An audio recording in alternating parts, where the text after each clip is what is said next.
Driver हूँ। इतना है कि सरकार से समान काम और समान वेतन हो। 5 महीने से सैलरी नहीं मिल रही है। आपके सामने मैं पब्लिक की समस्याएं रखूंगा। अगर आप सॉल्व करना चाहें, आप भगवान आपको मौका दे, तो आप इन बातों को ध्यान में रखिए प्लीज।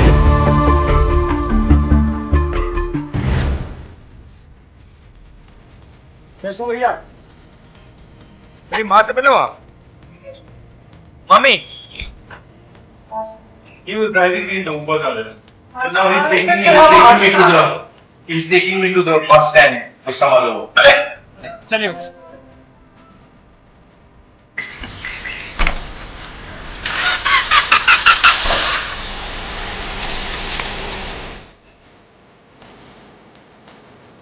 नमस्कार, कैसे हैं आप लोग?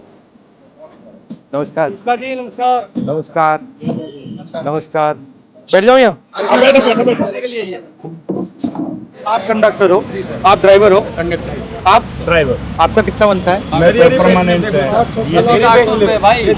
सर 800 रुपये एक दिन का बनता है, उसी में SIPF दोनों कटता है और जो रेस्ट बनता है उसको भी पैसे कटते हैं। मिलता भी नहीं है सर। आप ड्राइवर हो। 21,000 टोटल किलोमीटर के हिसाब से इनका। अच्छा, और कितने घंटे होता है काम? 8 घंटे। 8 घंटे होते हैं, बट अगर 1-2 घंटे ऊपर चलेगा तो पैसा नहीं मिलेगा। नहीं सर, कच्चे हैं, सब कच्चे हैं। सब कच्चे हैं। तो आपको कितना पैसा मिलता है, कॉन्ट्रैक्टर को कितना मिलता है?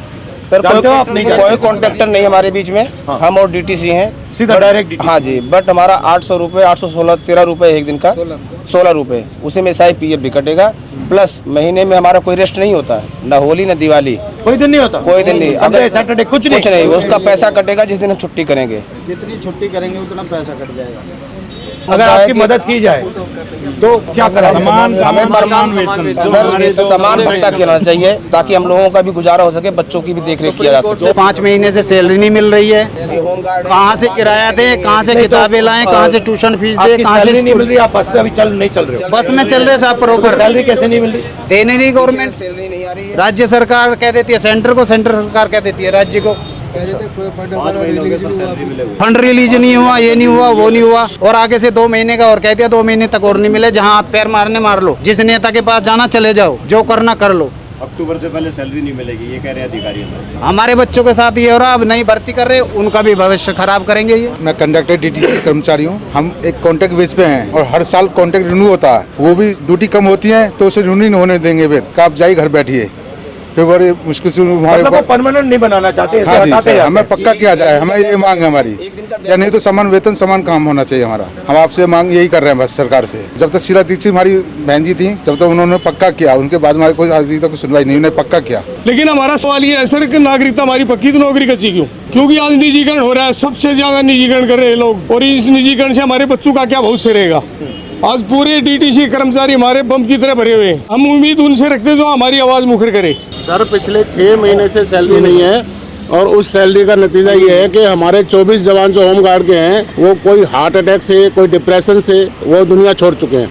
और हमारी समस्या ये है सर कि हमें हर 6 महीने के लिए हमारे को स्टैंड किया जाता है। ऑलरेडी हम ट्रेंड हैं, ट्रेनिंग के बावजूद हम भर्ती हुए थे होमगार्ड के अंदर, और उसके बावजूद अभी 10,285 आदमियों की भर्ती निकाली है और हमें जनवरी तक का टाइम दिया गया कि अब इस उम्र में जिसमें हमारी एज सबकी 50+ हो चुकी है, अब इस एज में हमें कोई ना सिक्योरिटी में नौकरी देगा, ना ही कोई और नौकरी हमें मिल पाएगी। मैं भी ड्राइवर हूँ। बस इतना है कि सरकार से समान काम और समान वेतन हो। मैंने बताओ, इनकी उम्र इतनी ज्यादा हो गई, अब ये क्या करेंगे? दूसरी नौकरी देखने के लायक भी नहीं छोड़ा इनको। बस यही है कि समान काम और समान वेतन हो। ये प्राइवेटाइजेशन जो हो रहा है, इसका फायदा किसको मिल रहा है? इसका फायदा उद्योगपतियों को मिल रहा है, टॉप वालों को, उद्योगपतियों को मिल रहा है। आप एक्सपीरियंस हैं, कब से चला रहे हैं आप? मैं जब चला नहीं रहा, मैं मैं अंदर हूँ वर्कशॉप के अंदर, और मैं वर्कशॉप में। हाँ, जब से बहुत संभाला है, गाय और बिठड़े के समय से मैं कांग्रेस का हो रहा हूँ और मुझे बहुत खुशी है मेरे लिए, मुझे आपसे मिलने का सौभाग्य मिला। और आपके सामने मैं पब्लिक की समस्याएं रखूंगा। अगर आप सॉल्व करना चाहें, आप भगवान आपको मौका दे, तो आप इन बातों को ध्यान में रखिए प्लीज। क्योंकि ये आम आदमी है, ये आपकी ही जनता है और आपसे प्यार करने वाले हैं कांग्रेस के नाम से। बताइए। ठीक है सर, रही बात रोजगार की, आज मोदी जी ने इतना बुरा हाल कर दिया देश का, हमें एक तरह से गुलामी महसूस होती है। पढ़े लिखे का अंतर खत्म कर दिया इन्होंने। अनपढ़ मजदूर 18 से 20 हजार लेता है, पढ़ा लिखा 25 हजार लेता है। हम एक आम आदमी हैं जो पूरी जिंदगी नौकरी करने के बाद अपने बच्चों को एक अच्छी शिक्षा दिलवाते हैं कि बच्चा कहीं सेटल हो जाएगा, लेकिन अंत में उसको भी 30 हजार 35 हजार ही मिल पाते हैं। ये हमारे आम लोगों की समस्याएं हैं सर। सर बोलना तो हर कोई चाहता है, आजकल जो बोलता है सीधा उसका काम, गवर्नमेंट का काम है जेल में। डर फैला हुआ है, पब्लिक के दिलों में डर फैला हुआ है। आप लोग पैसा बचा पाते हो या बिल्कुल बिल्कुल नहीं सर, बिल्कुल नहीं। और अगर आप कहीं बस पे जाओ तो आपको पैसा देना पड़ता है या आपके पास पास होता है? आपके पास पास ऐसा कुछ नहीं है जो आप बस में फ्री जाओ। तो धन्यवाद आपका। नमस्कार ब्रदर, कैसे हो? तो अपने अपने बारे में बताओ, बच्चे कैसे हैं, क्या हो रहा है, फैमिली कैसी है, काम कैसा होता है? मेरी ड्यूटी 12:50 से स्टार्ट होती है। मैं यमुना पार्क से आता हूँ, पर हालांकि डिपो तो बहुत दूर पड़ता है। कैसे आते हो? मैं बस से ही ट्रेवल करता हूँ सर। जो हमारा कांटेक्ट है ना सर, उसमें दिक्कत, कांटेक्ट लेबर है एक तरीके से। अच्छा, हाँ जी, कॉन्ट्रैक्ट लेबर हो, कभी भी निकाल दिया जाता है? हाँ जी, 1 ईयर का कॉन्ट्रैक्ट होता है हमारा। हाँ जी, हर साल रिन्यू होता है सर। और आपका कॉन्ट्रैक्ट डीटीसी के साथ होता है या किसी बिचौले के साथ? नहीं, डीटीसी से डायरेक्ट। बट ये हम तो एक अपना फ्यूचर सिक्योर करने के लिए परमानेंट जॉब चाहते हैं। ये आपका सूर्य नगर मार्केट होते हुए और ये सफदरजंग हॉस्पिटल होते हुए जाए। अच्छा लगा। आपका सब प्रोग्राम अभी क्या है? बस कंडक्टर से, बस ड्राइवर से बात कर रहा था, मैं देख रहा था इनकी मतलब मुश्किलें क्या है, प्रॉब्लम क्या है, थोड़ा समझना चाह रहा था। क्योंकि मैं पहले जो ट्रेन ड्राइवर्स थे उनसे मिला था, तो फिर बस ड्राइवर ने मुझे कहा कि बस ड्राइवर से भी आपको मिलना चाहिए, उनकी भी समस्या है।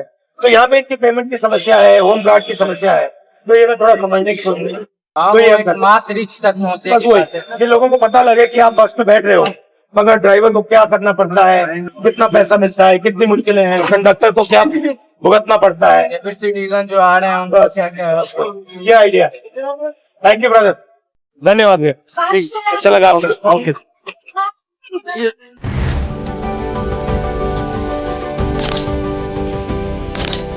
Thank you.